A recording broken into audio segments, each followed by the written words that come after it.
Well, thank you. Most of you, I assume, are returning and saw the first lecture. But in case some of you haven't, let me just quickly review what I talked about last time. Okay. This is called narrative economics, and it's taking as a force, an active force in economic change of lowbrow stories and ideas that spread by conversation or by social media.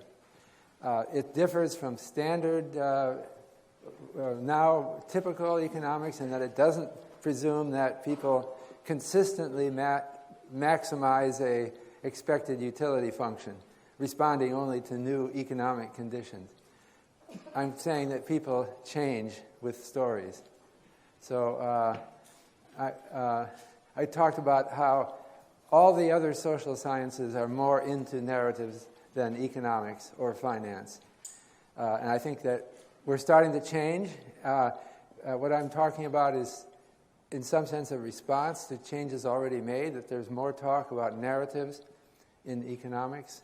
But I think it's something that will continue in the future. Still, most economists don't like to talk about lowbrow thinking. Okay, they don't. It gets their hands dirty. It's not dignified, but I think we should. Then I gave the Kermack-McKendrick classic epidemiological model in 1927, and I illustrated it with two examples of contagious narratives. First, bimetallism, which was a theory that we should have both gold and silver backing our money, but sneaking in that the silver would be introduced in a way that debased the currency and caused the real value of debts to be cut drastically. A controversial theory, just like Donald Trump. Remember, I compared Donald Trump his followers are accused of being crazy. Same thing was happening about bimetallism. It might be hard for you to understand that because it seems so remote now. And then Bitcoin, which has, I'm sure you've all heard about, or cryptocurrencies. I'm not going to talk about the technology, or I didn't talk about the technology, but I want to talk about the bubble that developed, or the excitement that developed around it.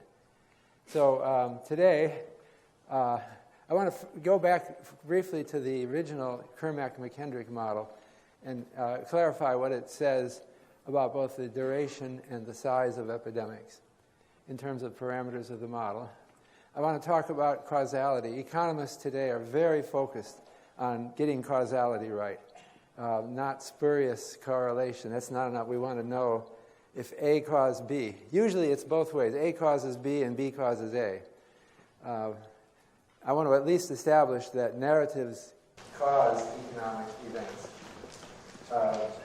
The inherent randomness in narratives, it's like some atoms in somebody's brain moved a certain way, and they got a creative idea for a story. And then 10, 20 years down the line, the whole economy has changed because of the contagiousness of that story.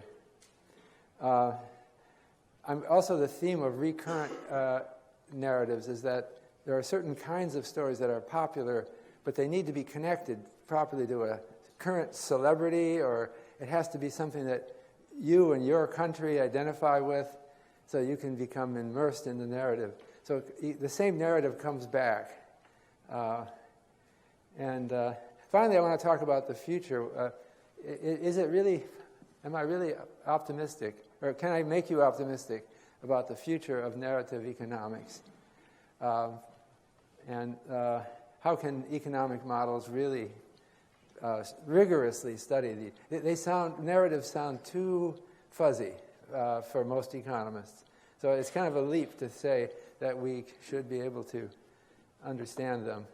But the other side of it is, this is reality. We want to study the real world. This is what Tony Lawson talks about. I think economists sometimes forget that we should be explaining the real world. So that's the outline. So I want to just go back. There isn't going to be that much math in this lecture either, but a little bit. This is the model that I presented last time, the same model. And it's over 90 years old. It's not new. But let me just remind you what it says. There's three compartments of the population, S, I, and R. So it's an SIR model. And they sum to 1. S plus I plus R equals 1. Each is the proportion of susceptibles, infected, or recovereds. This version of the model has no population growth. That's another extension. It has no births. It has nobody losing immunity from the disease and coming back to be susceptible again. So it's a very stripped-down model, but you can make those modifications, and some of the features will still remain.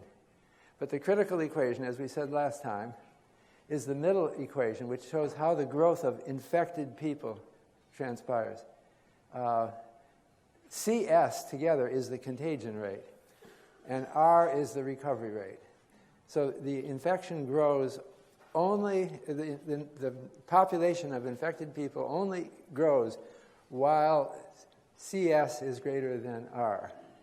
Or more simply, if we start at the beginning of the epidemic, where there's only one person who's sick, then S is almost 1, right? So this thing simplifies to dIdt is C minus R times I. So contagion rate, C, has to be higher than the recovery rate, or you'll never hear of this disease. It'll be one person is sick and gets better, and that's the end of it. And so the critical idea here, again, is that the contagion rate is determined by things that you might not find that essential to the idea in the narrative, but they're just something that gives people a little oomph to tell this story. Some human component that economists don't want to study, or something that makes the narrative a little bit exciting, a little bit more exciting than forgettable, and that's the story. So, and we showed this last time also. The solid line is the the proportion of the population that's infected. And so I did the simulation with 1 million people in the population, and so there was one infected person arrives. So the initial infective ratio is 1 in a million. And I just picked these two parameters. You can draw other parameters, and it'll look somewhat different.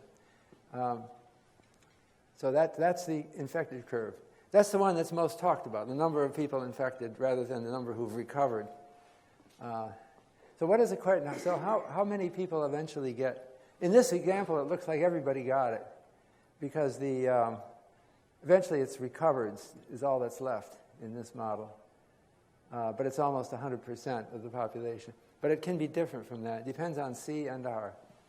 So this is my last math. Just to give you a little bit. You can take the ratio of the first and third equation. You've got that. And you can solve that with an initial condition to get susceptibles as a function of recovereds. And then with another initial condition, you can get the relationship between C over R and R infinity. That's the proportion of the population who got the disease.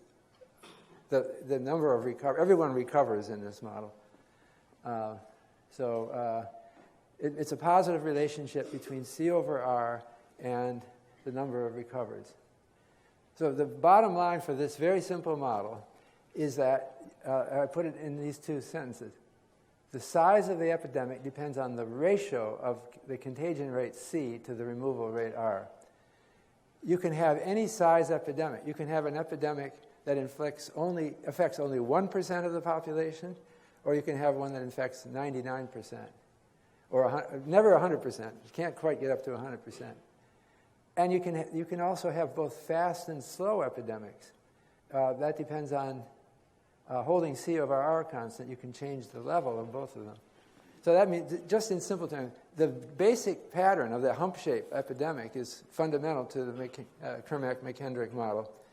But you can have epidemics that come and go in 1 week, or you can have epidemics that come and go in 100 years, or you can have epidemics that grow to almost infecting everybody, or you can have epidemics that disappear when only 1% of the population. So don't standardize on an expectation of the size or the speed of the epidemic. But think of the pattern. So I wanted to give you, well, first of all, I've already mentioned variations. You can have people die, you can have them born, and there are also geographical variants. Some epidemiologists map airlines and where the people move along, and they make those nodes of an epidemic. There's another, I'm just mentioning some of these others. Daly and Kendall, people have been talking about this a long time. Daly and Kendall wanted to attach the Kermack-McKendrick model to narratives back half century ago. But they said, well, there's another interaction term, not just S times I, but I times R, because if you're telling a story, you have this great story and you want to tell everybody about it, when people say, oh, I've already heard that, you stop telling it. So they had a variant of the model which had slightly different properties. Sometimes they give a lag between exposed and infected. That's SEIR model. There was a paper about 10 years ago about the Ebola epidemic. That's the one that I showed last time. And they had an SEI-HFR model. S is susceptible, E is exposed but not yet contagious, I is infected and contagious, H is hospitalized, F is dead but not buried, and R is recovered or buried. They had to take account of the fact that if you ever are in an Ebola region, stay away from dead bodies because they're contagious. Another important thing in epidemiology is co-epidemic model. I think that's even more important when you do economic narratives. So a co-epidemic is one epidemic influencing another. And I like to use the word constellations of narratives. People have so much imagination that narratives are constantly changing. But in order to survive, there has to be some core that is contagious, that relates these different narratives. This is what makes it difficult, why economists haven't been cataloging narratives. They're word of mouth and they're highly fluid. They mutate much more often than disease epidemic, I suppose. I gave some examples. I wasn't finished with all of the examples last time, but let me give you a couple more. Famous economists, okay? They're kind of narrative, or they're constellations of narrative. There's a lot of stories we tell about famous economists. So I picked a list of some of the most famous economists in all of history, and including Alfred Marshall, who is the green line here, who's the name of a lecture series. He's one of the most famous economists of all time. I hate to do this. Also, another Cambridge University economist is John Maynard Keynes. I hate to do this because it's sad. They all fade away eventually. But I'll give you the... Alfred Marshall is doing very, very well by most standards. Even though he's faded somewhat, he's about equal with Paul Samuelson. He started out much higher. Keynes is second highest, and he may yet outpace Milton Friedman, who's declining faster. But they're all hump-shaped. They're all epidemic. Now, you might argue, is this really the Kermack-McKendrick model in operation? I kind of think so, because it involves contagion. We're talking about Alfred Marshall right now, right? When was the last time you talked about him? He's been dead for how many years? 70-some years. But somehow how many? A long time. But gradually, things compete for your attention, and other ideas come in, and they gradually fade. But every one of these is sort of hump-shaped. Some of them I haven't really shown the decline side of the hump yet. I put Arthur Laffer on, too. Because I showed you last time the Laffer curve. And that involved a certain prop called the Laffer napkin. It's fading. But he's still alive. He's the only one of these still alive. beautiful Kermack-McKendrick curve for him. I didn't put Karl Marx on the chart because he dominated everybody. That was an Engram's list. And I'm not a Marxist, so I'm not putting him on because I'm a Marxist. I'm putting him on because I can't leave this guy off if I give him his own special chart. But I found a way to put him in proper perspective. I put him on with the king of the gods, Zeus, who has a handicap, namely, he doesn't exist. But somehow, he still goes through a Kermack-McKendrick. Now, here's something you may not have known about Zeus. Back in the 18th and early 19th century, nobody much talked about him. And then Zeus went through this great epidemic. And he's still ahead of Marx. Marx can't, what happened here? Well, I don't have an authoritative answer, but there's something called the classical revival, which affected a lot of buildings went up in the 19th century and 20th century with Ionic and Doric columns and Greek style.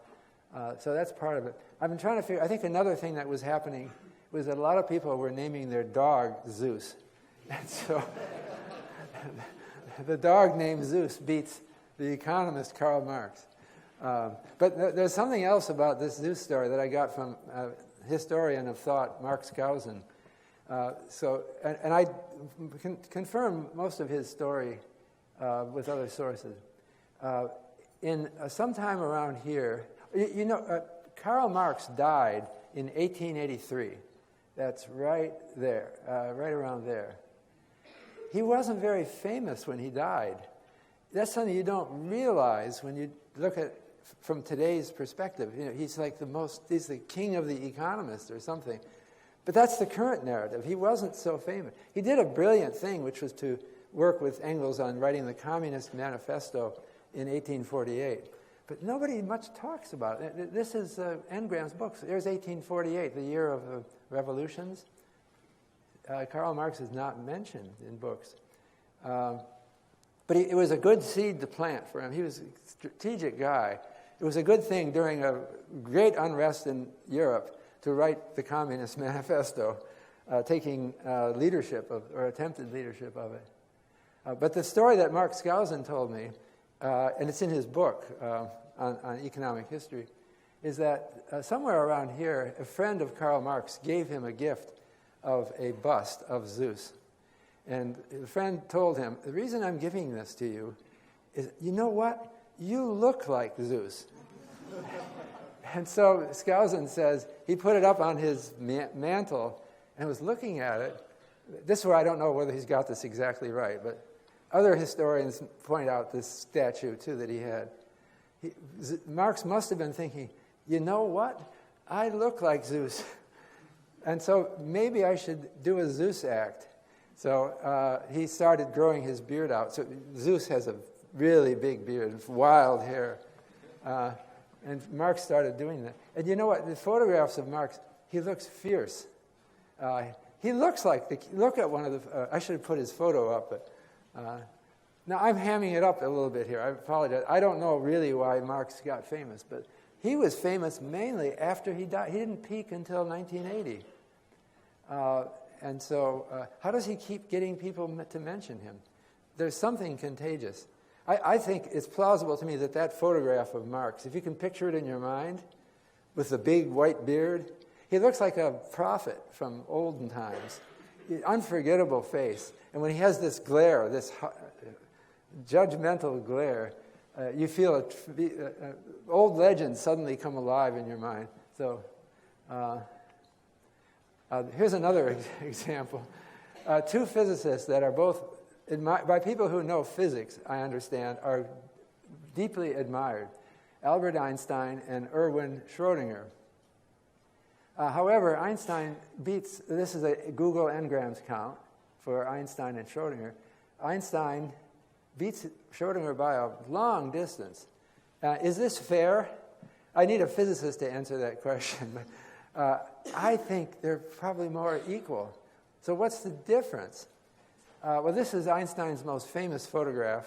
You've seen it before, right? Many of you have seen this. He's a more colorful guy, I'm thinking. And he looks like Zeus in a way, or something like that. He looks like a legendary character, like one of the prophets or gurus of the olden times. And Mr. Schrodinger, he's a good-looking guy, but he doesn't have the contagion. It's not like you have to be individually more impressed by, but eventually you're impressed by the narratives. You know, most of us never read either of these guys. We just know what we hear in the great. So he's talked about so much more. Now I want to go to causality. I've established, I hope I've established that at least plausible that epidemics affect narratives. What about thinking about whether the narratives cause anything? Do they matter, or is it just fluff? Is it just nonsense? And so I'm thinking that if you look at causality, controlled experiments are the way to test for causality. But we don't know how to do controlled experiments in economics, not macroeconomics particularly. So we can't ask the Bank of England to slam on the brakes and see what happens. They have to do it repeatedly because one observation isn't enough. They're not going to do that, so we don't have that. But other disciplines have controlled experiments. So one of them is marketing. So Jennifer Escalés did a study in which she compared with human subjects 2 different marketing campaigns for the same product. In one of them, they had an expert explain why the product is good. And the other one, they had a testimonial from someone who took it, as I don't know what it was, a medicine, and liked it and said, I feel much better. You would think that rational people would favor the scientist explaining what they've done to test this. But no, it's not like that. It's seeing someone that looks like me saying, it helped me. In journalism, Marcel Mahill and co-authors did a study of reporting on the environment. And in the case of environmental pollution, they had a scientist come up and explain the problem and show statistics. The other version was they had a story about a baker who had asthma and was troubled by air pollution and decided to make it a personal campaign to fight air pollution, and then was hampered by industrialists who stood to gain by polluting the air and left him feeling frustrated. That is so much better as getting across the idea. Well, I'll just go down to the last one. This Bell et al. Did testing about whether narratives affect jury decisions. So they did a mock trial of an imaginary accused. And in one case, they did it blandly. They just presented the evidence in a scholarly way. In the other way, they did a hyped-up version that it just used more colorful language. What really stands out in my memory is that in the I don't have the exact words, but in the bland version of the prosecution, they say the accused lunged at the victim. But in the hyped-up version, they said the accused lunged at the victim and accidentally kicked over a bowl of green guacamole dip, which fell upside down on a white shag carpet.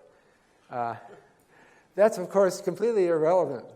But people remember it because they have this idea in their mind of thinking of all that guacamole on the carpet. And so it makes the whole thing seem more vivid.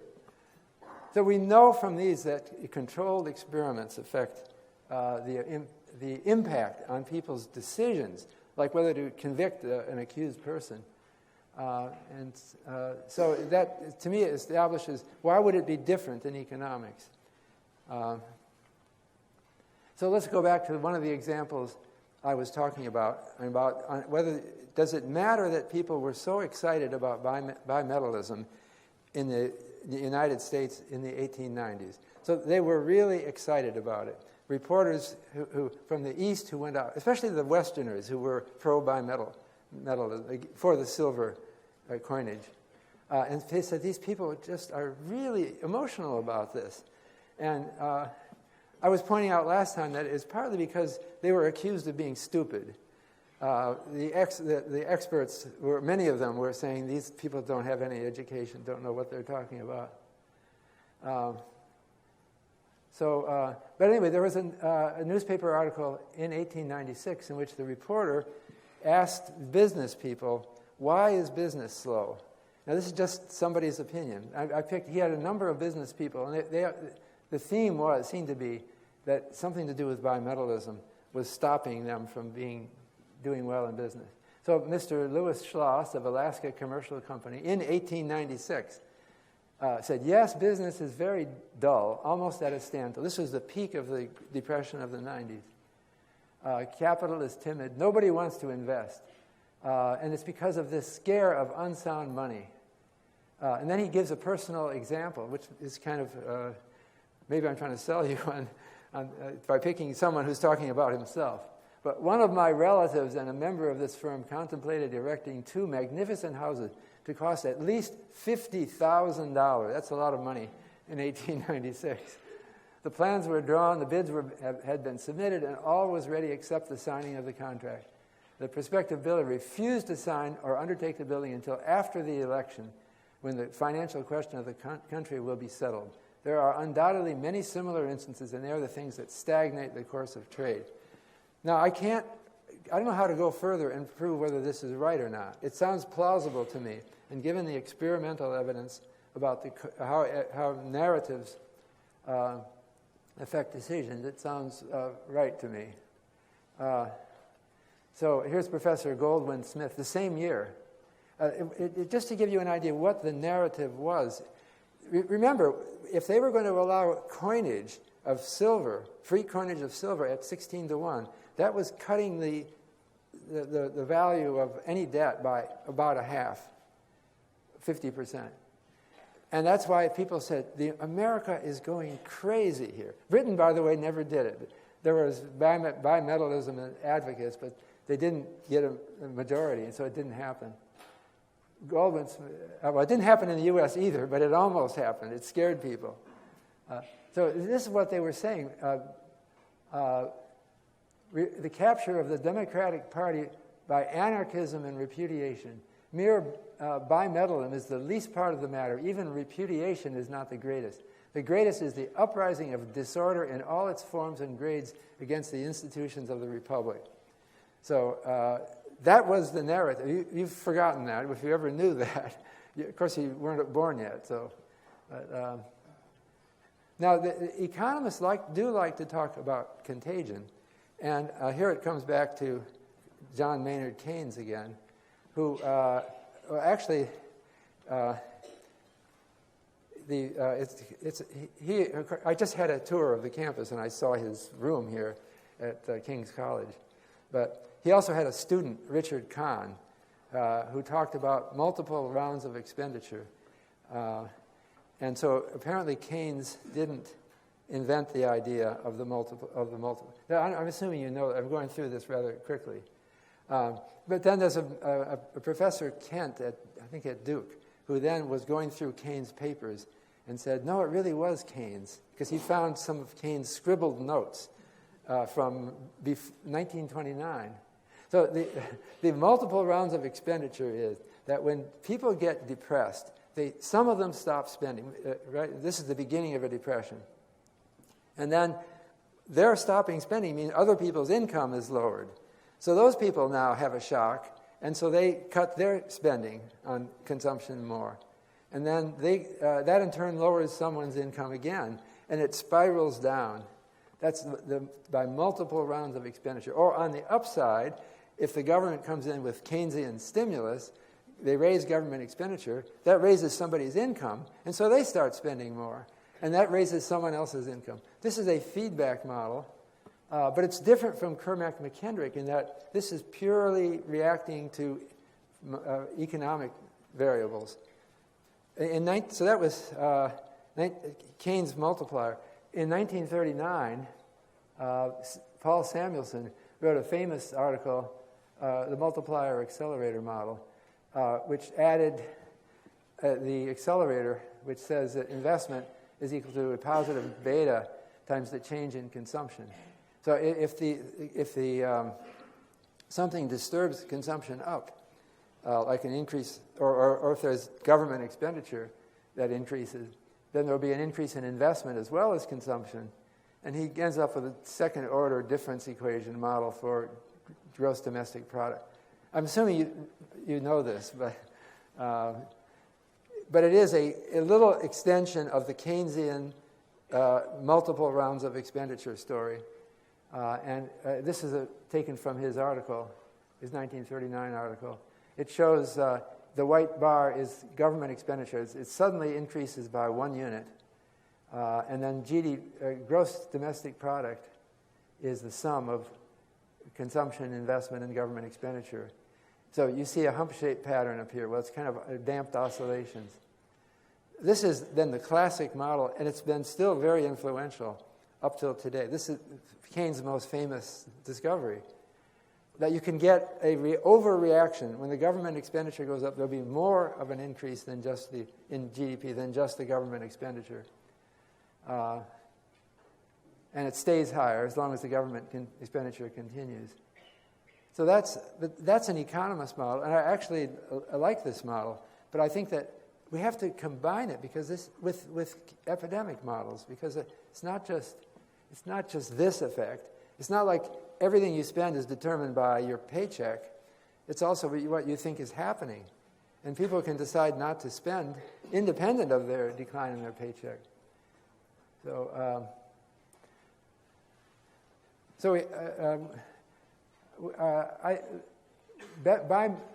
have to try to understand contagion of ideas in order to understand economics. So bimetallism went viral, partly for self-interest reasons, partly because William Jennings Bryan was a Midwesterner, lived in Nebraska. The author of the Wizard of Oz that I mentioned last time lived in South Dakota and set the novel in Kansas. Maybe I'm overdoing Wizard of Oz here, but it allowed people to they just identify with people in your local region. A lot of people who supported bimetallism were just thinking that this is the thing that everyone here likes. And they really didn't like this calling them stupid. That was common at the time. So again, we talked about Bitcoin last time. I wanted to just clarify how famous Bitcoin really has been. So what is Bitcoin? It involves a technology called blockchain that involves algorithms to encode and allow a distributed ledger. There's a lot of jargon involved in this. But it builds on other inventions in cryptography and computer science that are very important to it. The point I want to make is that Bitcoin is so much more famous than any of these others. So the RSA algorithm, which was a breakthrough cryptography algorithm, dates back to 1977. I searched on ProQuest News and newspapers. There were,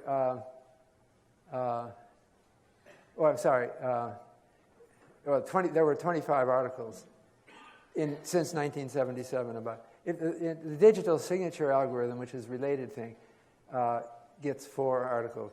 The Bitcoin uses the elliptical curve digital signature algorithm. No articles. It's never been written up. Bitcoin gets 12,194 articles. So if we're responding to a brilliant new technological innovation, why is it only in the form of Bitcoin? And I think that has to do with the narrative. It's an amazing narrative. It has human interest. I mentioned this. Satoshi Nakamoto supposedly invented this. He's never been found.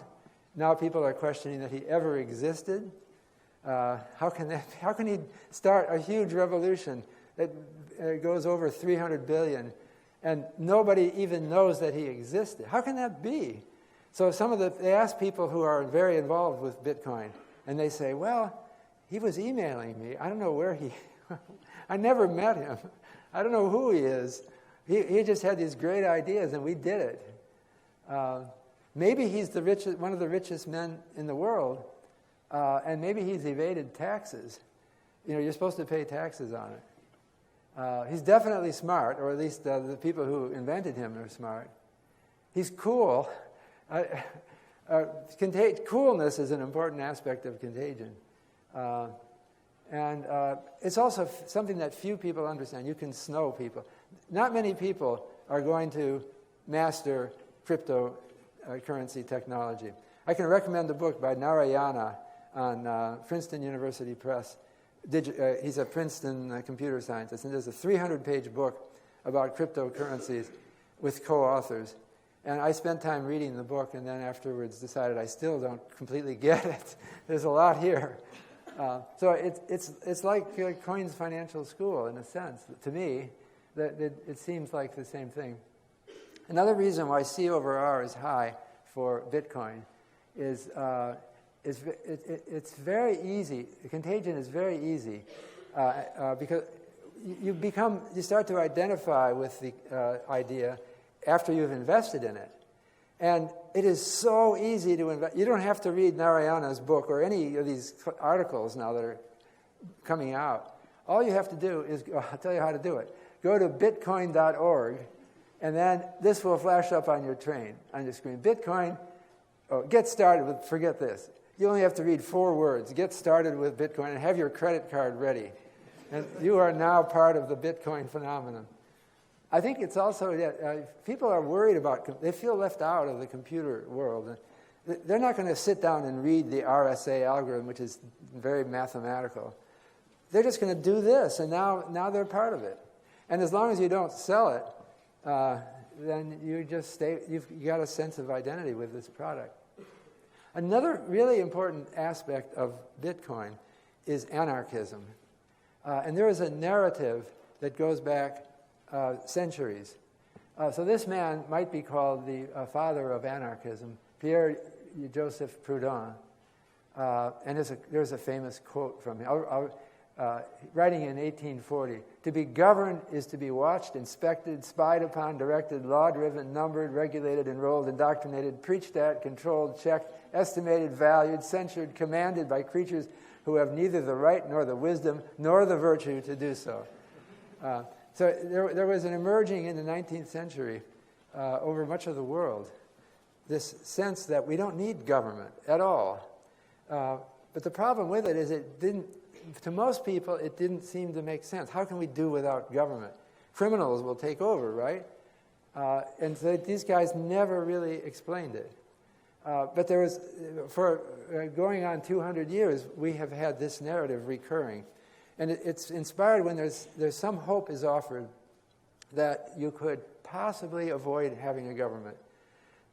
Some inspirational story that intelligent people working together, even if they don't have any government, they'll work things out and it'll be better. Believe me. Don't believe me, I'm not saying this. But they were widely accused of being crazy. And some of them threw bombs and in public places. So they were the worst in public opinion. But some people are they resent government deeply. And so this was an epidemic. I think it's very clear that cryptocurrencies have an anarchic flavor.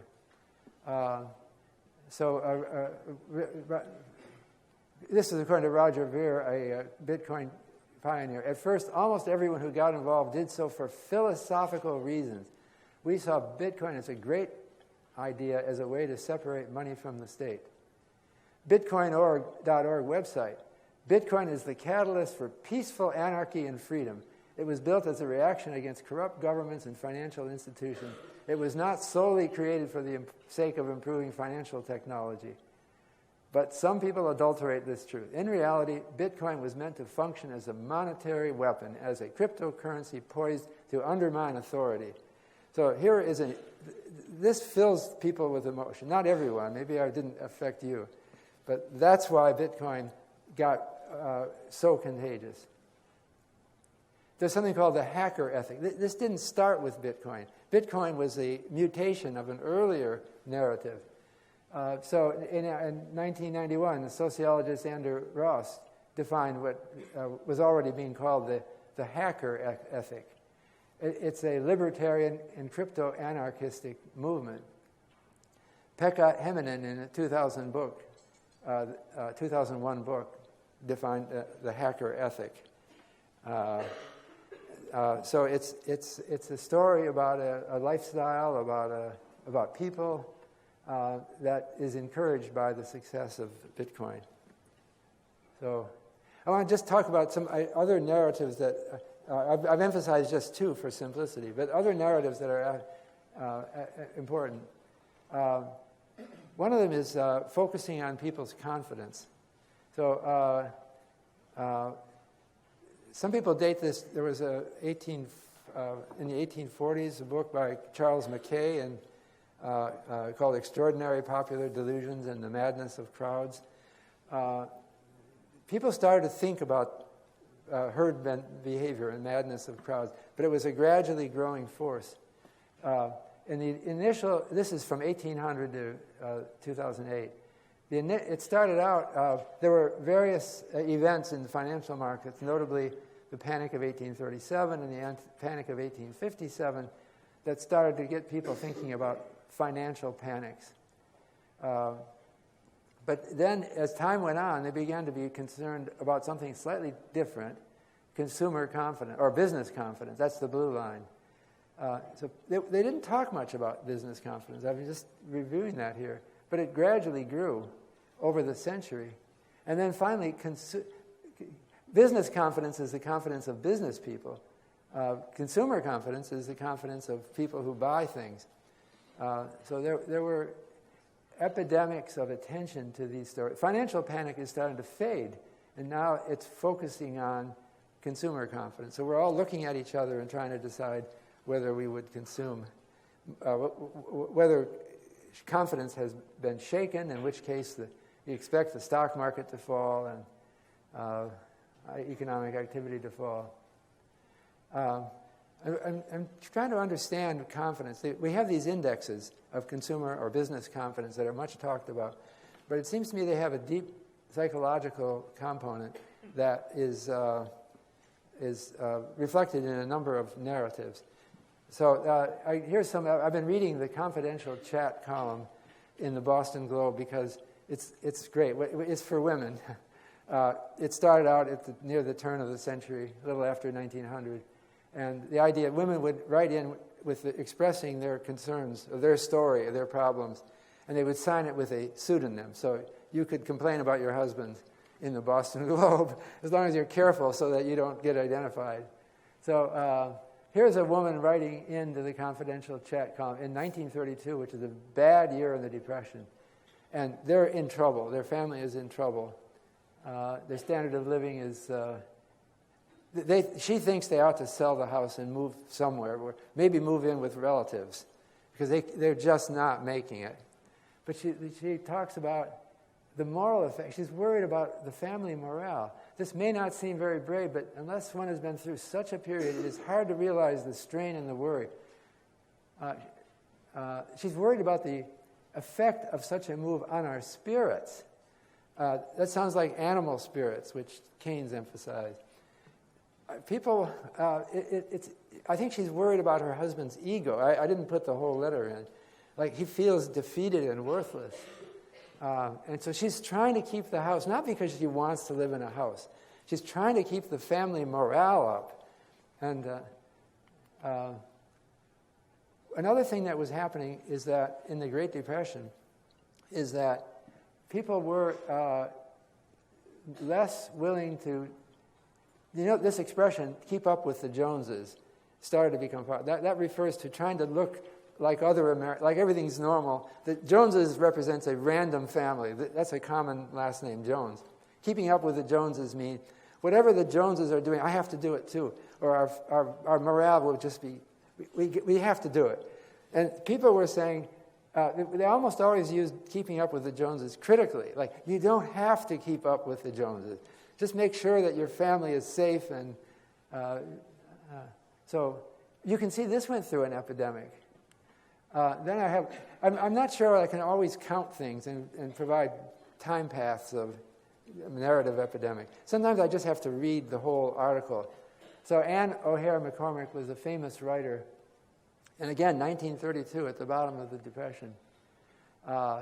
And so these are times when the complacency, the rugged selfishness, and the greed for hokum of one's... There are times when one's compatriots are hard to bear. She's talking about the 1920s. This is not one of those times. At the bottom of the market, we are much nicer. This is another thing. We're not so competitive because we're aware of this morale problem. When it's some relative of you or the neighbor and they're suffering, they feel worthless, they've lost their job, they feel in trouble, you become kinder to your neighbors. This is her impression. Main Street in the Depression is the most neighborly street in the world. It is a very patient thoroughfare. We are much nicer than we are at the top. So if you have to go back in a time machine and choose between the 20s and the 30s, the Roaring 20s or the Depression, maybe you should choose the Depression. It's nice to be around nice, compassionate people. Now, this is another thing. The Ford Motor car sales dropped 86% between 1929 and 1932. 1929 was the peak of the boom. 1932 is one of the worst years of the Depression. Now, that's a big drop in car sales. Something was really on people's mind. But the unemployment rate was over 20%. But does that justify an 86% drop in car sales? Is it mechanical? Because most people still had their jobs.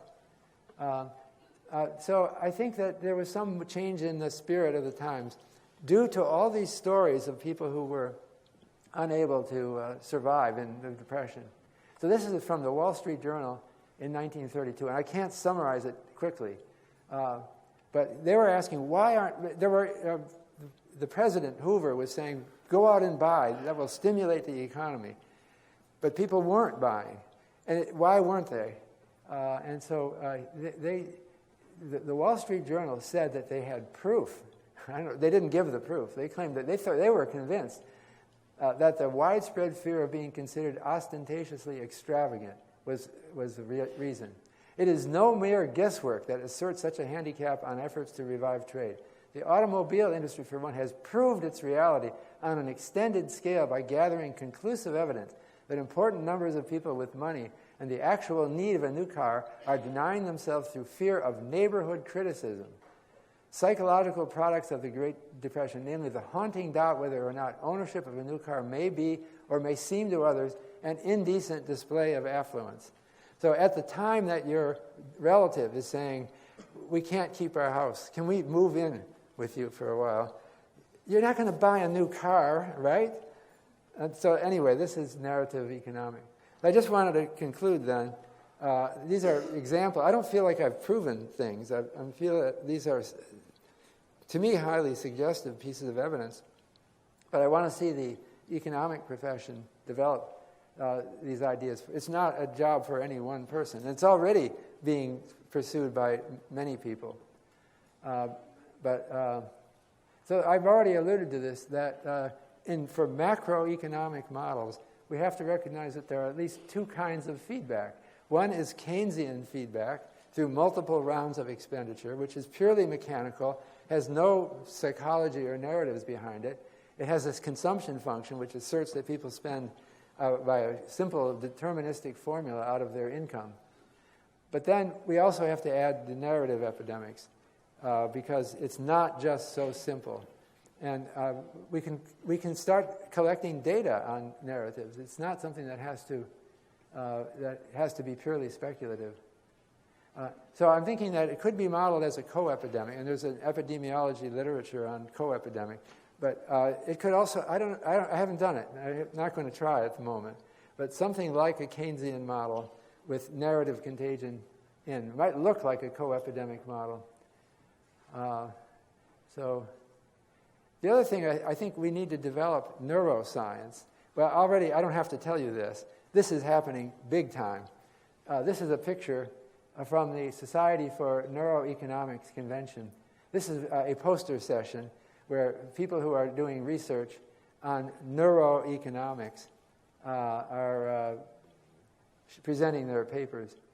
So it's happening. This is a small group still. I went to their conference a couple of years ago, and there were a couple hundred people there, maybe more. But there's a bigger one. This is the Society for Neuroscience, which is absolutely huge. I went to one of their conventions a few years ago, And I think they said they had 16,000 papers presented. You could only get your booth for your paper session for 4 hours because there weren't enough places for all the paper. Neuroscience is expanding big time. So if we're going to model decision making, it's going to come to the point where we have to describe the brain functions in the decision making. So as Paul Glimcher has emphasized, he's a neuroscientist, if peoples are maximizers of expected utility, we must eventually find how it's done in the brain. And if we try to find that, we have to keep an open mind. It might be not exactly what we think. I think I'm just about done here. We want to exploit digital historical text databases to infer narratives and their relation to other data. I've already shown you uses of newspapers and books. We can go beyond that to legal cases, diaries, sermons, social media. I've started to read diaries. There are databases of diaries, because some people, when grandma dies, they think, we're not going to just throw this diary that she's been keeping all her life away. Let's give it to the university. So you can read what she was writing as a teenager. But we can start searching through this. It often shows inner thoughts that you wouldn't see in a public place. Sermons and social media are also important. But the other thing, what I advocate that is not commonly seen, we need to start collecting data in connection with other economic data. And there's a lot of panel data sets now that look at households through time. But they can start collecting data about the narratives that are informing their decisions. So we can have questionnaires that are not maybe multiple choice answers, but are more in-depth. You can ask people questions about, why are you not spending? For example, in the Great Depression, why are you not spending? And ask them to write a paragraph, or maybe do it on an interview basis, and ask them to talk to you. I just showed a couple of quotes from that period, but they're very sparse. We don't have any sense of how they relate to family decisions. So we can start now for the future and start now collecting surveys that tell us something about narratives. There's also a technology in marketing called focus groups that are trying to elicit how people think. And you have a focus group has an experimenter or a surveyor who gets a group together of people and has a freewheeling discussion. The experimenter prompts them with questions and lets them talk it out. It's sometimes helpful to put all the same kind of people, put a bunch of truck drivers together, and then put a bunch of nurses together, or whatever, because they may be more free and open to talking about the controversial opinions when they see similar people around them. And so we would then keep these and make them searchable by computer. And I'd like to see that go forward for at least 100 years. We'll have a much better idea. We also have to invent better semantic search algorithms to find the contagious element of specific narrative. So I was saying, what some of those quotes that I showed you were me searching on search terms which had something to do with the Great Depression or bimetallism and producing. But then after I got to a thing, I then thought, I've got to actually read the whole thing. I can't somehow, it's not looking for a word. There's some core thought process here. But we'll have better ways of modeling that in the future. There is a question of whether things will change in the future because of changed communications patterns. I already mentioned epidemiology has to take account of airplanes and airports, and they're doing that now with geographical models. But we now have social media that has already invented new forms of communication and may invent more in the future. There are other things that are not exactly listed as social media, like robo-advising.